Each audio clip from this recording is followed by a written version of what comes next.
saya ingin memberikan jaminan bahawa hak asasi manusia sebagaimana yang diminta oleh Suhakam adalah suatu elemen yang diutamakan dan tidak ada elemen mengedepikan hak asasi manusia di dalam POKA yang dulu yang dijadikan template kepada POTA ini. Maka kekhawatiran jangan seharusnya timbul kerana saya telah membentangkan tentang laporan tahunan POKA dan didapati daripada 207 orang yang telah dikemukakan namanya kepada pegawai penyiasat, didapati 37 orang tidak langsung disabitkan dan dikenakan tahanan, dan mana-mana orang yang ditahan juga berhak untuk dibawa kepada lembaga penasihat, di mana hasilnya daripada 6 orang yang dibawa kepada lembaga penasihat dan mereka juga diwakili peguam-peguam telah dilepaskan.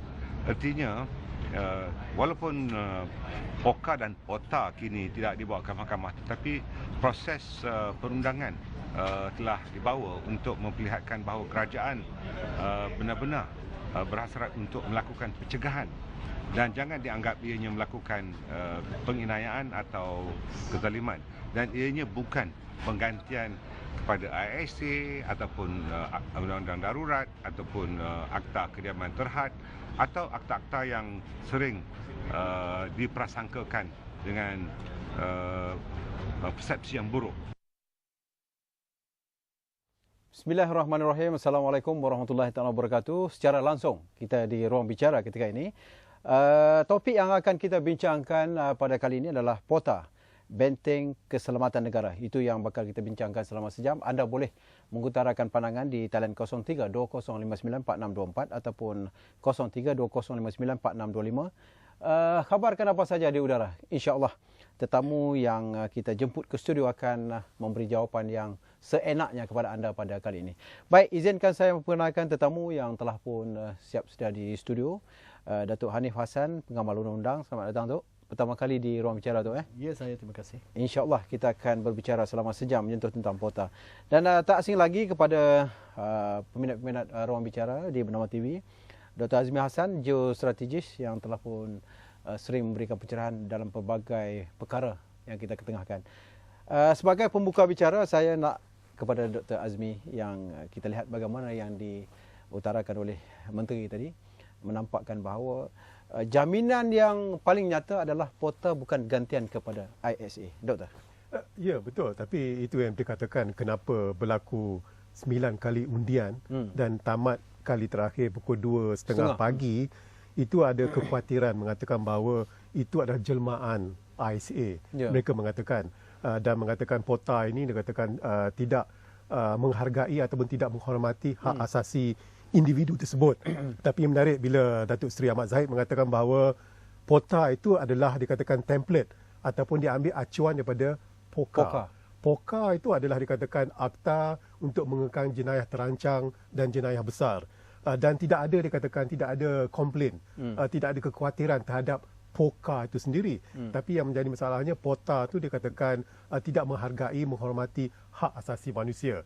Dan apa yang dikhawatiri adalah boleh digunakan sebagaimana ISA digunakan apa yang dikatakan untuk tujuan senjata politik. Itu yang dikhawatiri. Tapi bagi saya sendiri melihat untuk menangani dikatakan kegiatan keganasan ini, kita memerlukan satu akta pencegahan. SOSMA yang ada sedia ada sekarang tak cukup. Sebab itu dikatakan perlu satu akta yang khusus untuk menangani keganasan pada ketika ini. Datuk, kalau kita tengok memang satu perkara yang jelas apabila terdapat pelibatan rakyat Malaysia dalam aktiviti militan bersama dengan kumpulan IS ini, satu perkara yang boleh menampakkan kesungguhan kerajaan untuk memperkenalkan POTA ini. Apakah Datuk melihat kekangan itu boleh kita lakukan apabila adanya POTA yang telah pun dibentangkan di Parlimen? Baik, kita dalam membicarakan isu ini kita perlu melihat kepada tujuan undang-undang itu sendiri. Yeah. Undang-undang itu adalah untuk undang-undang secara umumnya, undang-undang yang digubal adalah untuk memberi, yang pertamanya memberi peringatan, itu deterrence. Yang keduanya adalah untuk pencegahan. Jadi di dalam konteks ini undang-undang untuk pencegahan adalah perlu. Dan juga undang-undang untuk pencegahan itu adalah perlu buat masa ini dalam keadaan situasi dalaman dan antarabangsa yang memerlukan. Walau bagaimanapun, seperti mana yang Dr. Azmi nyatakan tadi, kegusaran timbul sekiranya undang-undang pencegahan itu disalahgunakan. Kerana ianya berkaitan dengan hak asasi manusia, hak asasi warga negara untuk bergerak dan meluahkan pendapat. Jadi dalam konteks undang-undang pula, ianya lebih melihat kepada hak asasi seseorang itu. Jadi keperluan itu perlulah diseimbangkan. Keperluan itu perlulah diseimbangkan dengan hak asasi dan juga kesan kepada pencegahan itu. Adakah ianya efektif atau sebaliknya, atau memberi kemudaratan yang lebih besar. Itu semua kena ambil kira. Baik, Doktor. Kita nak menangani masalah keganasan yang melibatkan kepentingan semua. Tetapi dalam undi belah bagi dalam parlimen menampakkan bahawa pembangkang secara pukul katanya menolak POTA. Ya, betul. Mereka seboleh-bolehnya mau meminda ke semua 35 fasa yang ada dalam POTA. Saya ambil contoh, dalam peringkat jawatankuasa ada 5, dikatakan 8 undi belah bagi. Peringkat jawatankuasa. Selepas bacaan pertama, itu selepas bacaan kedua, ada dikatakan penilaian teknikal, itu dikatakan seolah-olah. Saya ambil contoh bahawa dalam satu, mereka cuba meminda bahawa kuasa menangkap oleh polis itu hendaklah dilakukan oleh dikatakan polis yang berpangkat superintendent ke atas. Yang bawah tak boleh. Jadi seboleh-bolehnya mereka mahu memindanya. Tapi masalahnya, jikalau mereka ingin menolak POTA ataupun meminda POTA, yang menjadi kemuskilan kita Dahlan dan Dato' Hanif adalah ahli parlimen mereka bukan 100% berada di situ. Dan kalau kita lihat undian yang terakhir, 79 menyokong, 60 yang menentang. Jadi satu perbezaan tak banyak di situ. Jadi kalau ada kesungguhan mereka ingin menentang itu, mereka patutnya berada di parlimen dan berbahas. Tapi itu tidak dilakukan. Tapi kita kena faham bahawa yang mereka mengatakan adalah mereka tak puas hati tentang hak asasi. Tapi bagi saya sendiri, Dato' Hanif, bahawa hak asasi individu itu, saya melihat tidak boleh melampaui hak asasi majoriti. Sebab tujuan kita nak menjaga keselamatan. Dan saya juga tak setuju. Mungkin Datuk tak tahu, Majlis Peguam mengatakan mereka tak bersetuju POTA kerana melanggari hak asasi individu. Bagi saya, hak asasi individu itu tak penting. Yang penting adalah hak asasi majoriti itu yang paling penting sekarang ini. Kekhawatiran ini saya nampak, Doktor, terarah kepada soal kepentingan politik yang mereka yakin bahawa ketika ISA itu banyak juga tahanan-tahanan politik yang diletakkan di dalam. Apakah Doktor melihat kekhawatiran ini lebih kepada itu?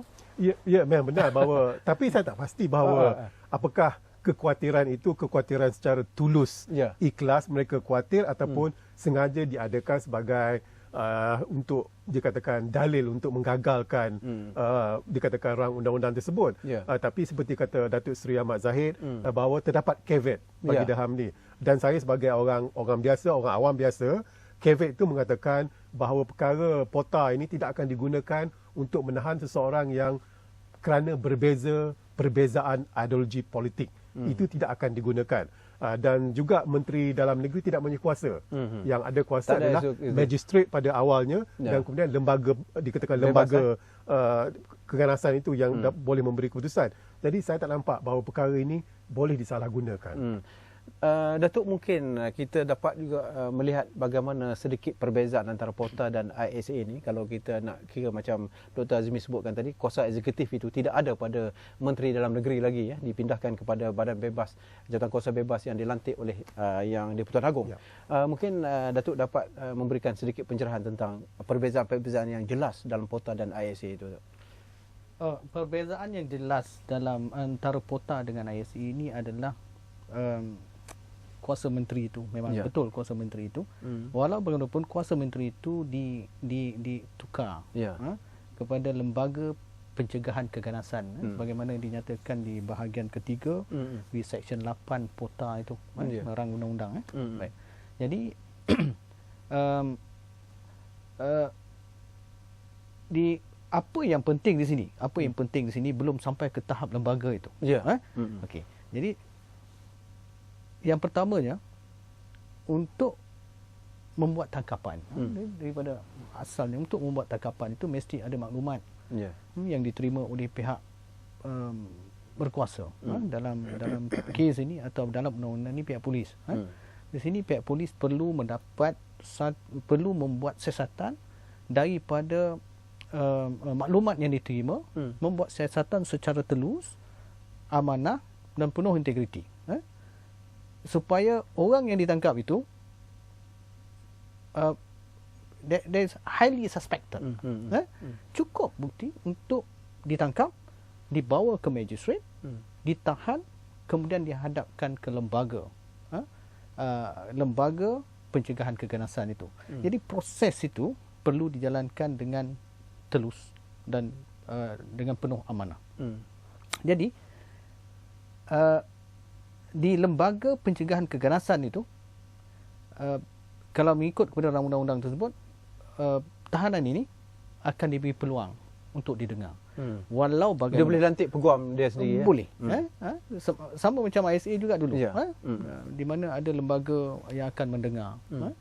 Walau bagaimanapun, proses pendengaran itu tak sama macam di mahkamah.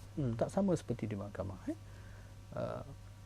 Dan peluang untuk menyemak keputusan lembaga itu telah ditutup. Kecuali atas sebab-sebab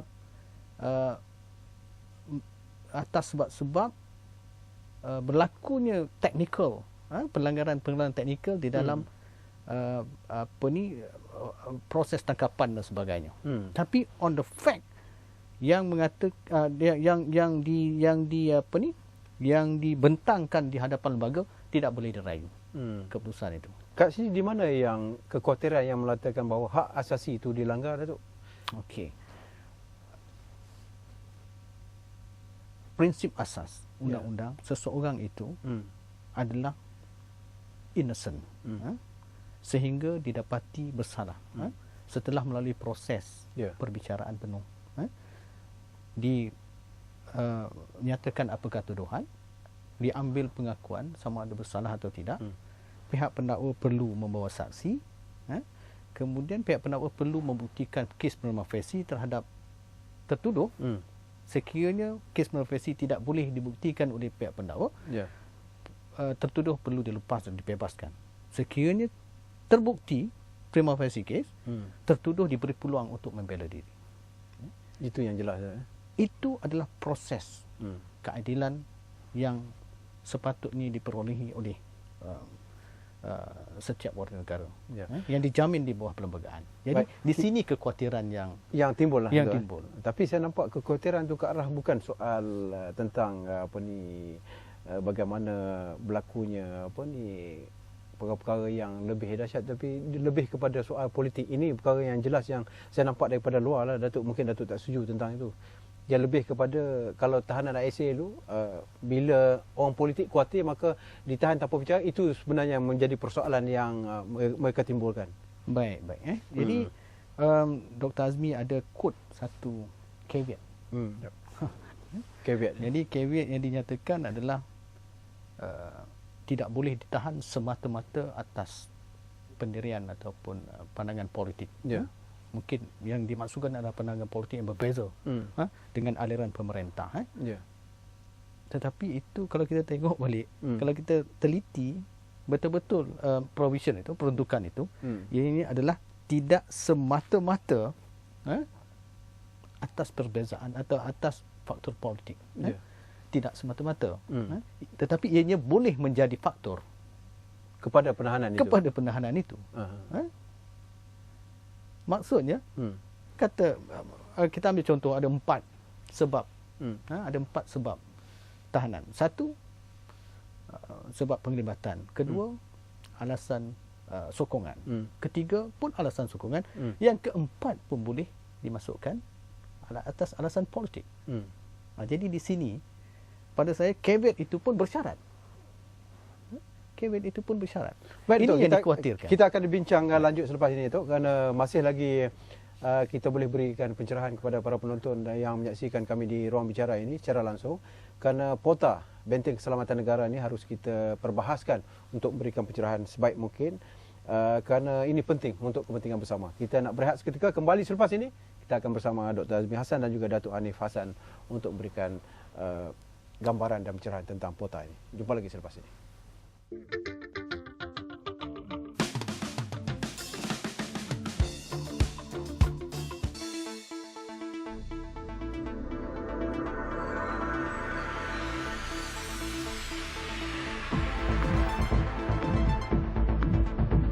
Nongkah batasan masa, mengupas isu semasa, jadi saluran pelbagai suara, segalanya baru dan benar di Berita Bernama TV.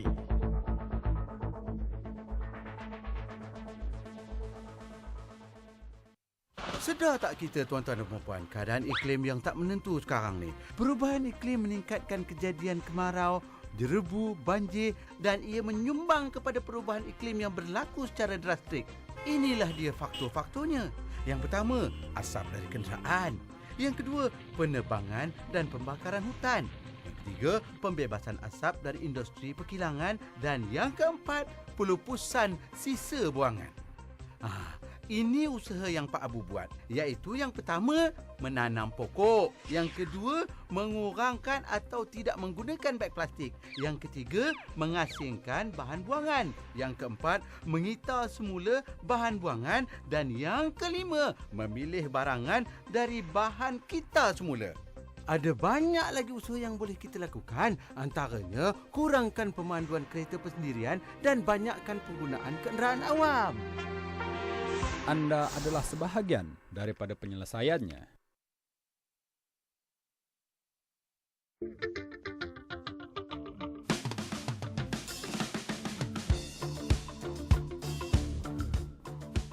Terima kasih kerana masih lagi bersama kami di ruang bicara POTA, Benteng Keselamatan Negara. Undang-undang yang berbentuk pencegahan dan bersifat melangkaui sempadan ini, yang mana kita perlihatkan soal kuasa pembuat keputusan di bawah POTA ialah sebuah lembaga berbanding di mahkamah terbuka. Jadi Dr. Azmi, mungkin kita melihat bahawa apa yang dinyatakan dalam POTA ini menampakkan banyak perbezaan yang boleh kita letakkan jauh dengan ISA. Tetapi apa yang saya ingin katakan sini bahawa soal unsur tahan tanpa bicara ini, apakah ada perbezaan dari segi sudut itu antara POTA dan juga ISA? Ya, apa yang diperbahaskan dalam POTA di Parlimen 2 hari lepas adalah mengenai fasa 13 hingga 28. Ya. Iaitu penahanan tanpa bicara. Tapi kita kena faham bahawa mula-mula polis menahan tu dalam masa 24 jam, dia kena bawa ke magistrate, ke hadapan magistrate untuk mendapat arahan penahanan selama 60 hari atau 59 hari. Hari yang ke-60 itu, kalau nak tambah 2 tahun lagi, pelanjutan tu lembaga kena buat keputusan. Tak masuk mahkamah saja lagi. Tak ada proses dalam mahkamah. Itu yang dikatakan melanggar hak asasi yang dituduh itu. Tapi kena faham bahawa isu keganasan pada masa kini, yang dituduh itu belum buat keganasan lagi. Cuma ada niat. Polis percaya bahawa mereka akan melakukan keganasan bukan dalam negara pun, mungkin besar kemungkinan di luar negara. Jadi kalau dibawa ke mahkamah yang biasa terbuka ini, besar kemungkinan sukar untuk disabitkan kesalahan. Sebab itu diperlukan satu peruntukan khas. Dan apa yang ada di POTA Malaysia ini, bukan hanya Malaysia sahaja yang melakukannya. Semua negara, kebanyakan negara yang dikatakan berhadapan dengan isu keganasan bentuk baru ini, ada POTA mereka sendiri. Dan ada dikatakan tidak menghormati hak asasi individu itu. Kerana kalau menghormati 100%, memang tak boleh disabitkan mahkamah terbuka. Sebab itu dikatakan proses ini agak berbeza sedikit. Memang betul melanggar hak asasi, tapi dalam keadaan ini terpaksa dilakukan. Itu perkara yang jelas. Terima kasih Dr. Azmi, pencerahan yang cukup baik. Tetapi satu perkara tu, kita melihat bahawa selepas 10 orang rakyat kita terkorban dalam AS, gerakan yang kita tak sangka-sangka ni, apakah suasana baru ini dengan wujudnya POTA ini akan memberikan sedikit ruang kita untuk melindungi rakyat kita terbabit dalam usaha yang dilihatkan sebagai jihad yang salah pada ertinya? Baik, sebenarnya saya berpeluang untuk mengendalikan kes SOSMA baru minggu lepas. Ya. Satu sambitan pertama saya percaya untuk SOSMA. Jadi sebenarnya pergerakan itu pada hemat saya ianya adalah mouth to mouth, yang disampaikan daripada dalam erti kata yang mudah daripada mulut ke mulut. Dalam erti kata sekarang ini melalui media sosial, Facebook, WhatsApp, WeChat, dan berbagai-bagai lagi. Jadi pada hemat saya, undang-undang pencegahan ini cuma sebagai buffer. Penguatkuasa perlu lebih effort untuk menanganinya dalam bentuk awalan ini, dengan mengawal media sosial ini dengan lebih ketat. Sebab benda ini satu idealism, satu kepercayaan. Jadi walau macam mana ditegah pun, walau macam mana dicegah pun, walau apa pun undang-undang, pergerakan itu atau idealism itu masih lagi menular. Undang-undang pun tak boleh buat apa-apa pun. Tidak memberi apa-apa kesan kepada pelaku-pelaku ini. Jadi saya nak sentuh yang doktor nyatakan tadi tentang boleh tak doktor? Ya, saya sentuh sikit. Silakan. Berkenaan dengan peluang untuk didengar di lembaga pencegahan itu. Jadi proses di lembaga pencegahan itu satu proses yang tertutup sebenarnya. Jadi apa-apa keputusan, apa-apa bantahan yang dibuat di dalam seperti yang berlaku sebelum ini di ISE, semasa di langkah-langkah pencegahan khas untuk tadadar berbahaya ini adalah dia akan menjalani proses yang sama. Jadi keputusan itu dalam pota ni, keputusan ni tidak boleh disemak semula. Itu mempunyai kesan yang besar juga. Dan juga saya juga ingin menyentuh, doktor juga menyentuh tentang negara-negara yang lain. Ada juga pota. Saya ambil contoh dulu di India. Ada juga pota 2002, pota 2002. Dan sebaik sahaja, ini kita kena tengok negara-negara yang telah menjalankan. Tahun 2002 dibuat, tidak sampai 1 tahun ianya diimplementkan, lebih daripada 900 orang ditangkap atas undang-undang itu. Tangkapan tanpa bicara, termasuklah pensyarah universiti, termasuklah ahli politik. Ia telah menjadi alat politician pada masa itu. Jadi kalau tengok kepada sejarah, undang-undang itu bertahan 2 tahun saja. 2004 dia telah di-repeal. Jadi kalau nak mengatakan adakah ianya boleh menjadi benteng ataupun memberi kesan kepada pergerakan itu, saya pada hemat saya itu tak boleh beri jaminan. Betul. Tak boleh beri jaminan. Banyak lagi faktor-faktor lain. Ya. Doktor, satu perkara yang jelas, kekhawatiran kita bagi mereka yang terlibat apabila balik daripada negara itu, dia mengumpul pengalaman dan sebagainya, undang-undang yang ada ni tidak dapat untuk orang kata apa, membendung apa yang cuba mereka bawa balik ke Malaysia ni contohnya. Ya, memang benar, tak ada undang-undang yang dikatakan mereka melakukan keganasan di luar negara dan baliknya ke dalam negara mereka membawa pengalaman. Itu yang kita nak elakkan, pengalaman itu digunakan dalam negara. Dan saya ada rakan ramai yang kes-kes lama 10-20 tahun lepas, pengalaman di luar negara dibawa balik ke dalam negara dan itu yang kita tak mahunya perkara itu berlaku. Dan juga menyentuh bahawa pota di India tu memang di India disalahgunakan. Disalahgunakan. Dalam 2 tahun terpaksa dibatalkan kerana digunakan sebagai senjata politik. Itu 6-7 tahun lepas. Pada ketika ini, Britain dikatakan agak terkekang kerana mereka juga ada pota, tapi setiap keputusan pota mereka dicabar di mahkamah.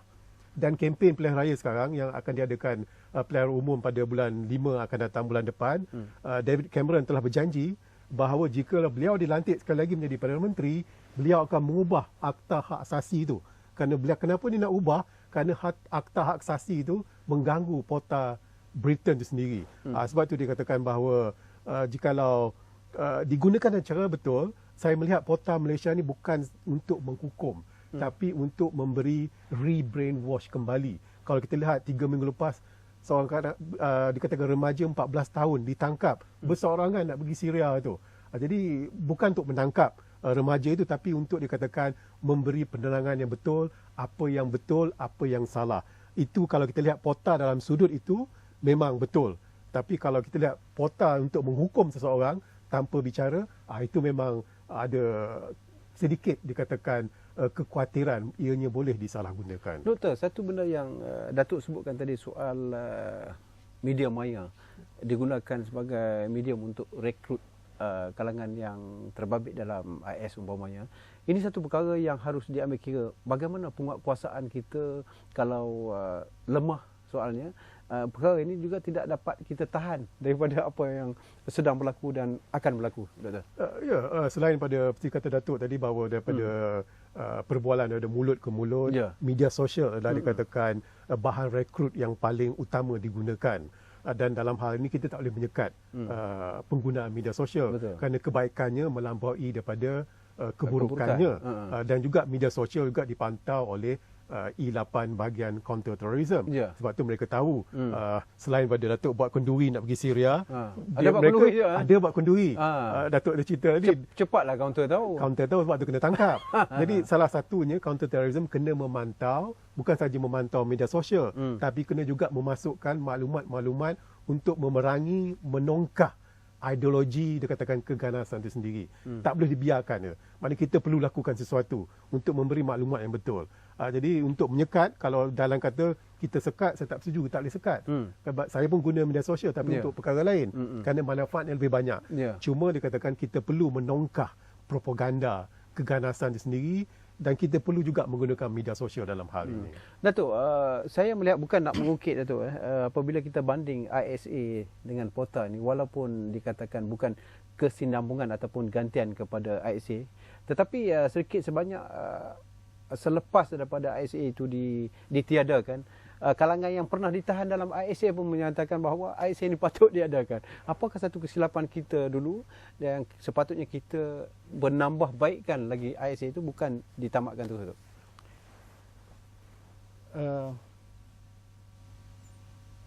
Yang itu saya setuju. Penambahbaikan terhadap ISA itu perlu dibuat. Bukan kita lupuskan atau bukan kita batalkan ISA itu sebagaimana yang telah dibuat. Jadi nampaknya sekarang ni kita dah afterthought. Kita dah rindu balik ke ISA. Rindu balik ke ISA. Jadi pada pandangan saya sepatutnya perkara itu dibuat dulu. ISA itu dibuat penambahbaikan sesuai dengan keadaan sekarang ini, sesuai dengan masalah keganasan global. Jadi walau bagaimanapun langkah selepas itu dibuat, SOSMA diadakan, mungkin ada memberi kesan. Dan pada saya sepatutnya SOSMA itu boleh diterapkan di dalam ISA untuk proses penambahbaikan dulu sepatutnya. Baik, terima kasih. Kita nak berehat sekali lagi. Selepas ini mungkin kita akan bertanya kepada Dr. Azmi Hassan tentang negara-negara yang banyak bercakap tentang soal kebebasan ini Tetapi mereka masih lagi mengekalkan konsep yang sama dengan undang-undang yang sama dengan ISA. Tapi bila bercakap hak asasi manusia, Dr. Azmi akan mengupas selepas ini. Jangan ke mana-mana.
Terima kasih.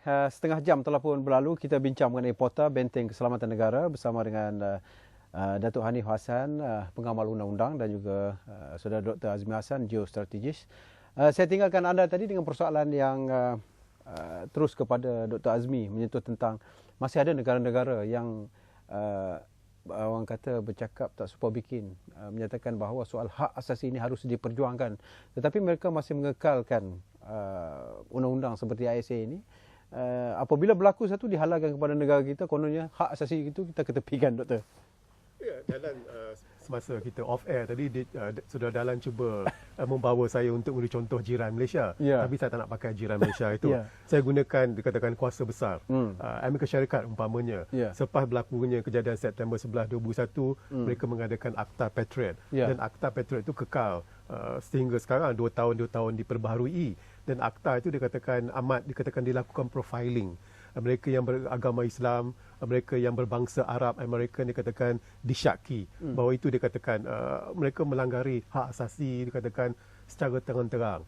Tapi dalam hal ini Human Rights Watch, apabila Pota diluluskan, mereka mengatakan, HRW mengatakan Malaysia pergi ke belakang. Sama juga Datuk Majlis Peguam, itu saya tak setuju tu, mengatakan kita melanggar hak asasi. Tapi mereka tak melihat bahawa Pota ini sebenarnya saya tak melihat untuk menghukum, tapi untuk memberi didikan, untuk mencegah supaya anak-anak muda kita tak terjebak dalam perkara keganasan yang kita tak perlukan. Saya telah melaluinya 10 tahun lepas. Bukan dalam keganasan, tapi rakan-rakan saya banyak dikatakan dalam isu keganasan ini. Itu yang kita melihat bahawa hak asasi ini boleh digunakan sebagai senjata politik, geopolitik. Mana pemimpin kita dipulas tangan oleh pemimpin di luar negara. Itu yang kita tak mahu. Tapi kita dikatakan sepatutnya jangan menghiraukan dikatakan kritikan-kritikan itu, bahawa keselamatan dalam negara itu yang kita pentingkan. Keselamatan majoriti rakyat Malaysia, itu yang kita pentingkan. Dan remaja-remaja kita tu, kita tak mahu mereka terjebak dalam hal ini. Sebab kalau dah mereka terjebak, susah untuk menarik kembali. Jadi sebelum mereka terjebak, kita sekat. Walaupun hak individu, hak asasi individu itu kita sekat, tapi itu terpaksa dilakukan untuk kebaikan mereka juga. Doktor sebut pasal ataupun sebab Majlis Peguam. Saya nak suruh doktor ulang. Kenapa doktor tak puas hati dengan Majlis Peguam? Sebab Majlis Peguam mengatakan bahawa POTA ini melanggar hak asasi dan sepatutnya tidak dikatakan diluluskan, tidak dibentangkan dalam bentuk rang undang-undang. Sebab dikatakan melanggar hak asasi. Sebab itu bagi saya sendiri, bagi orang yang tidak ada LLB, Datuk, dia mengatakan bahawa hak asasi individu itu dikatakan tak penting. Yang penting adalah hak asasi majoriti. Dan walaupun POTA itu dikatakan melanggar hak asasi individu, bukan untuk menghukum mereka, tapi untuk kebaikan mereka sebelum mereka terjebak. Kita lihat dari sudut itu. Kalau kita lihat dari sudut itu, sebab itu saya katakan saya tak setuju dengan penyataan Majlis Peguam itu sendiri. Saya nak bagi ruang kepada Datuk sama ada nak menyentuh ataupun tidak menyentuh tentang soal Majlis Peguam ini. Cuma Dr. Azmi, apakah Majlis Peguam ini ada tangan-tangan gaib yang berkepentingan politik itu yang menjadi dalang kepada soal pendirian mereka? Kalau kita lihat penyataan-penyataan mereka, sepatutnya Majlis Peguam itu dikatakan tidak menjebelahi mana-mana pihak. Apa kenyataan mereka mesti menegakkan undang-undang. Dan betul, kenyataan-kenyataan mereka itu untuk menegakkan keluruhan undang-undang. Tapi kenyataan keluruhan undang-undang itu agak terpilih-pilih. Mereka hanya menegakkan keluruhan undang jikalau sekutu mereka dihukum. Baru mereka menyatakan penyataan. Kalau sekutu musuh mereka dikatakan berada dalam pihak yang tidak baik, mereka hanya berdiam diri. Sebab itu saya katakan saya tak setuju dalam hal, bukan saja dalam hal POTA ni, banyak perkara-perkara lain. Yang saya tak setuju. Dan nasib baik saya bukan ahli Majlis Peguam, sebab itu saya boleh mengata. Jadi kalau Datuk tak tahu, mungkin dia reserve sikit. Tapi mungkin Datuk nak bagi pandangan peribadi juga, boleh kan? Berkaitan dengan Majlis Peguam ni, saya di sini saya bukan atas kapasiti atas kapasiti Majlis Peguam atau Jawatankuasa Peguam Negeri-Negeri, bukan. Jadi atas kapasiti saya sebagai seorang pengamal undang-undang. Jadi apa aspirasi atau apakah konteks yang saya percaya Majlis Peguam menyatakan hak asasi manusia itu adalah asas undang-undang itu. Asas kepada undang-undang itu, asas kepada hak seseorang, asas kepada hak individu yang diterjemahkan di dalam perlembagaan. Jadi sekiranya ada mana-mana undang-undang yang melanggar hak asasi itu, yang diterjemahkan di dalam perlembagaan, di dalam konteks Malaysia ini, perlembagaan persekutuan, maka ianya melanggar hak asasi manusia. Okey, baik. Dan itu secara dasar. Jadi, ianya lebih menjurus apabila POTA ini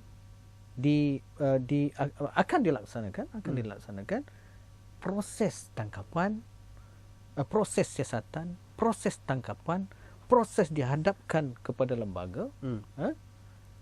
Adakah ianya mengikut kepada semangat itu? Semangat hak asasi itu, adakah ia mengikut? Tidak bertentangan dengan undang-undang itu? Kerana ianya satu tahanan tanpa bicara. Soal undang-undang, orang undang-undang tetap mempertahankan undang. Betul. Dan saya tabik semua tu. Kita ambil pemanggil Haji Samsudin di talian. Assalamualaikum Haji. Waalaikumsalam warahmatullahi wabarakatuh. Alhamdulillah. Silakan Haji. Saya sekarang mengikuti pasal POTA ni, undang yang baru diluluskan oleh Parlimen. Ya. Jadi manusia yang melanggar undang-undang ni bukan orang bodoh, orang cerdik. Peguam sendiri ada sikit asasi manusia. Ada sikit asasi manusia. Saya kata undang-undang ni, kata di orang Inggeris, prevention is better than cure. Jangan dah jadi baru nak buat. Ulaskan prevention is better than cure. Dengar, tu saja. Terima kasih. salah satu Haji Samsudin memang dia direct punya. Mungkin Dr. Azmi kalau kita tengok boleh ulas pasal Haji Samsudin selepas ni. Elemen keganasan di Malaysia sekarang ni mempunyai asas untuk menjerumus kepada kancah seperti di Asia Barat. Apakah ada elemen-elemen yang membimbangkan sehingga POTA ni diperkenalkan?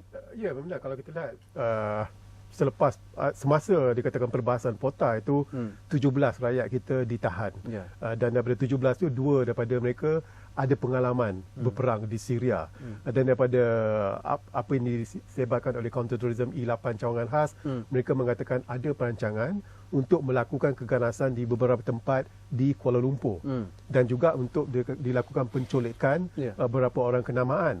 Jadi bahawa keganasan itu bukan dah berlaku di luar negara saja. Pengalaman daripada Syria itu dibawa ke dalam negara dan ingin dilakukan keganasan dalam negara. Sebab itu dikatakan apa yang diperkatakan oleh Tuan Haji Syamsuddin itu bahawa pencegahan itu adalah lebih baik. Jadi sebelum benda ni melarat, sebelum mereka-mereka yang terlibat ini dah dikatakan dah terjerumus, tak dapat dipatah balik, kita cegah mereka.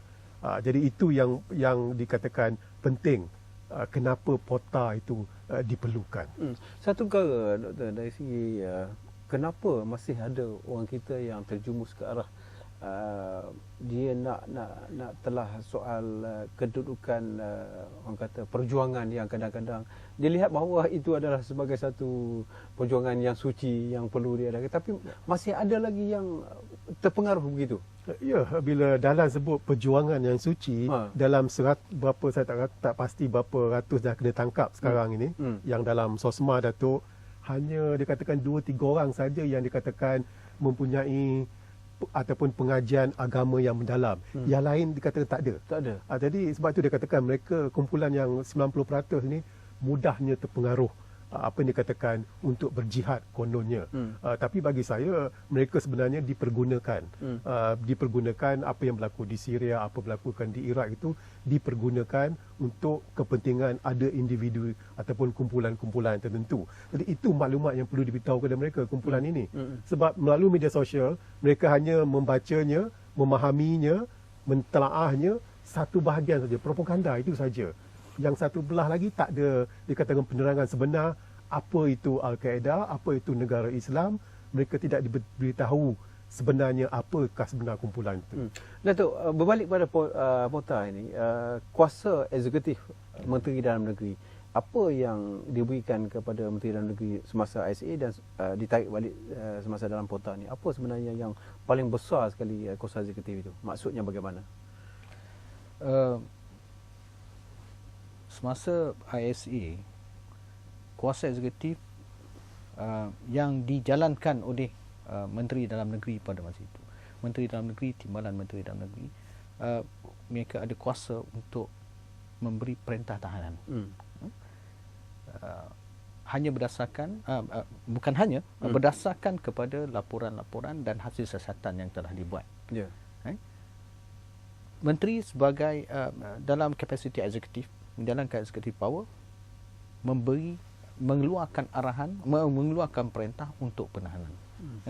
Jadi di dalam POTA ini kuasa itu telah tidak ada, dipindahkan kepada ataupun diganti dengan kuasa di bawah lembaga pencegahan keganasan itu. Itu perbezaannya atau apa yang berlaku di ISA dan juga di POTA ni.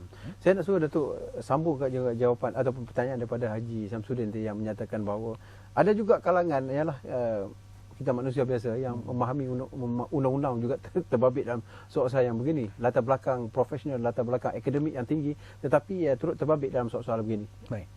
Saya yang agak tertarik dengan ayat pertama Tuan Haji itu tadi. Ayat pertamanya adalah orang dah kenapa lakukan kesalahan itu? Oleh sebab lakukan kesalahan itulah dia kena tangkap. Okey. Jadi prinsip undang-undang, prinsip keadilan. Macam mana kita nak tahu orang tu salah? Macam mana kita nak tahu orang tu telah melakukan perkara itu? Apakah pihak manakah yang boleh mengisytiharkan seseorang itu salah? Di dalam perlembagaan di Malaysia ni, pihak yang boleh mengisytiharkan seseorang itu bersalah adalah mahkamah. Mahkamah. Jadi quotation Tuan Haji mengatakan kita dah buat salah. Tanggunglah sendiri, kata kan. Jadi tak boleh. Jadi macam mana, bagaimana mahkamah nak menjatuhkan atau nak mensabitkan kesalahan itu? Perlu melalui proses perbicaraan yang adil, mengikut kepada undang-undang, bukti-bukti, keterangan perlu ditapis. Kita ada akta keterangan, kita ada kanun prosedur jenayah, kita ada beberapa akta, kita ada beberapa procedural act yang perlu diikuti. Bukan tak boleh sembrono. Bukan, kita tidak boleh sembrono. Jadi setelah melalui proses itulah barulah seseorang itu boleh dijatuhkan hukuman. Barulah mahkamah boleh membuat keputusan sama ada seseorang itu bersalah ataupun tidak.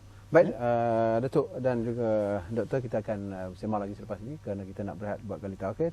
Selepas ini kita akan terus bicara mengenai Pota Benteng Keselamatan Negara. Jumpa lagi selepas ini.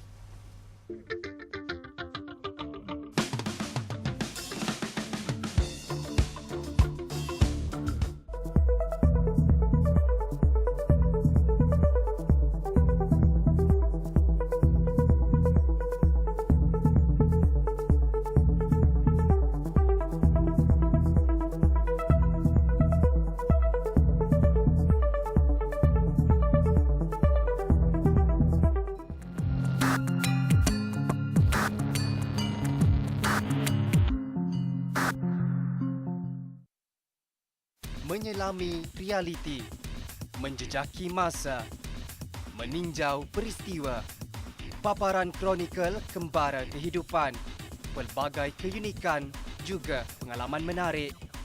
Segalanya disorotkan selama setengah jam dalam channel Bernama setiap Ahad jam 9.30 malam hanya di Bernama TV.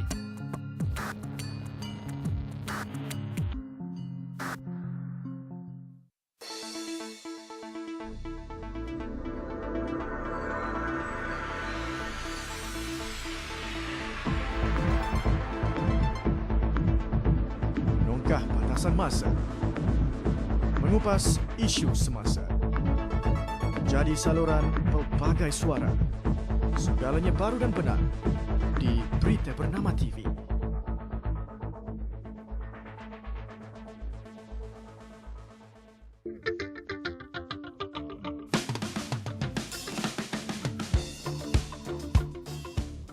Terima kasih. Kita jumpa lagi.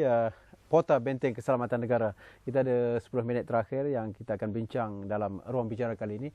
Doktor, satu yang jelas yang melihat bahawa dalam melaksanakan pota ini, Kementerian Dalam Negeri mempunyai sudut cara yang berbeza, bagaimana mereka terpaksa menghadapi IS ini jauh berbeza, suasana yang jauh berbeza berbanding dengan soal KMM, JI dan Al-Maunah yang sebelum ini. Doktor mungkin dapat melihat perkara ini.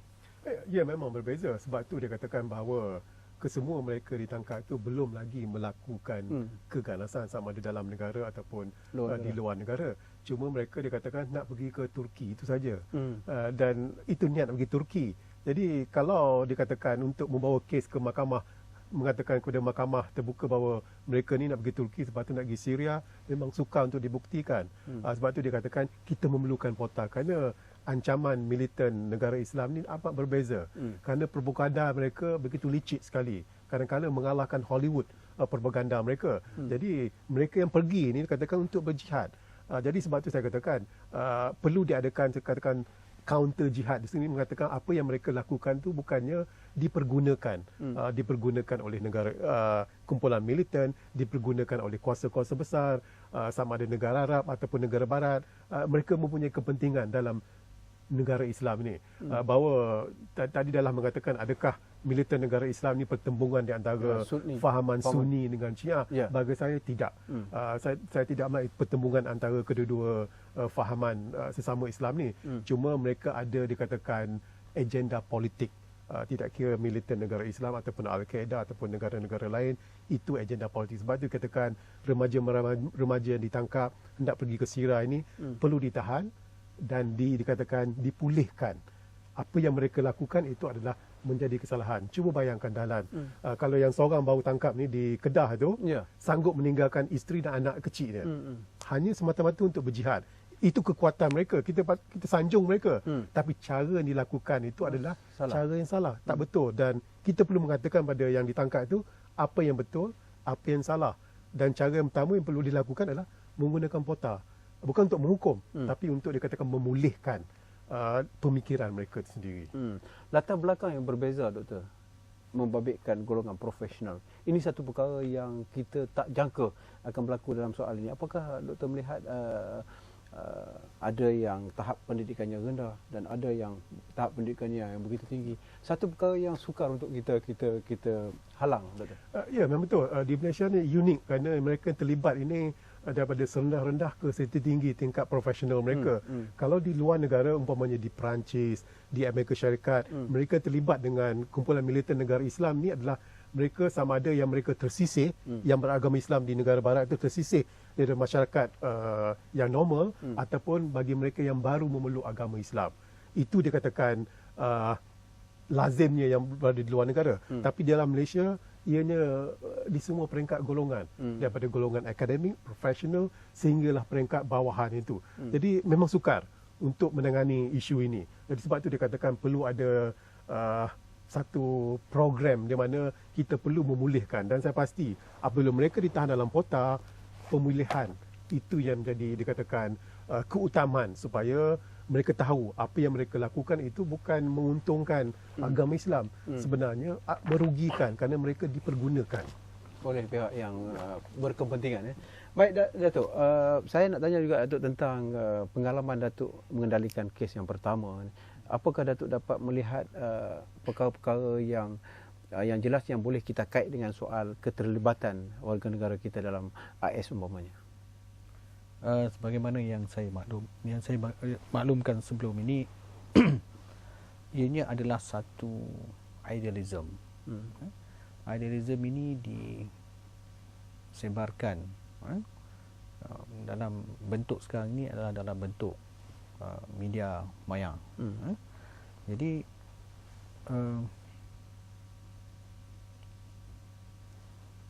ianya hanya boleh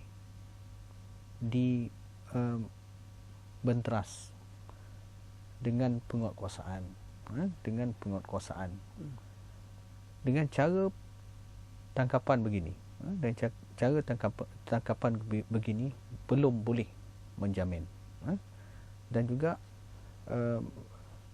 ya doktor ada maklumkan tadi tentang program pemulihan. Kita pun tidak tahu apakah program pemulihan yang akan dijalankan.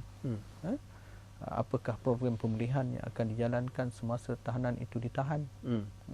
Adakah ia masih lagi mengikut dengan program pemulihan yang dijalankan terhadap tahanan-tahanan ISA sebelum ini? Jadi perkara itu masih lagi kita tidak jelas. Jadi dan doktor juga ada maklumkan tadi tentang ditahan orang itu daripada melakukan perkara yang lebih buruk. Dia meninggalkan isteri dan anaknya. Jadi kita reverse, kita tengok balik, sekiranya dia ditahan dengan salah, dia ditahan salah tahanan juga memberi keburukan kepada keluarga dia. Jika seseorang itu ditahan tanpa bicara, dan sekiranya dibicarakan dia tak salah, siapa yang nak menanggung anak dan isterinya ini? Jadi di situlah ni sebenarnya kembali kepada konsep hak asasi tadi. Undang-undang ada balik ke itu kan. Okey, hak asasi tadi. Jadi memang pengamal undang-undang juga tidak boleh lari daripada bersetuju dengan pemerintah bahawa the public interest is the paramount consideration. Memang, tetapi yang sekiranya ianya membawa kepada satu yang lebih buruk pun perlu diseimbangkan juga. Datuk, bila pota ni kita lebih menjurus kepada soal keganasan luar dan dalam negara yang membabitkan rakyat kita, apakah juga boleh diletakkan sebagai benteng bagi menghalang kegiatan-kegiatan gangster yang sebelum ini telah dikembalikan, dilepaskan daripada tahanan terhad dan sebagainya, Datuk? Kita kena tengok apakah tujuan pota ni diwujudkan. Kalau kita tengok kepada orang undang-undang ni, tujuan pota ni diwujudkan adalah untuk mengadakan peruntukan mengenai pencegahan pelakuan atau sokongan bagi perbuatan keganasan yang melibatkan organisasi pengganas tersenarai di sesuatu negara asing atau di mana-mana bahagian sesuatu negara asing, serta bagi kawalan terhadap orang yang terlibat dengan perbuatan sedemikian dan bagi perkara yang berkaitan. Jadi pada saya konteksnya perlu dilihat kepada apa yang tujuan itu.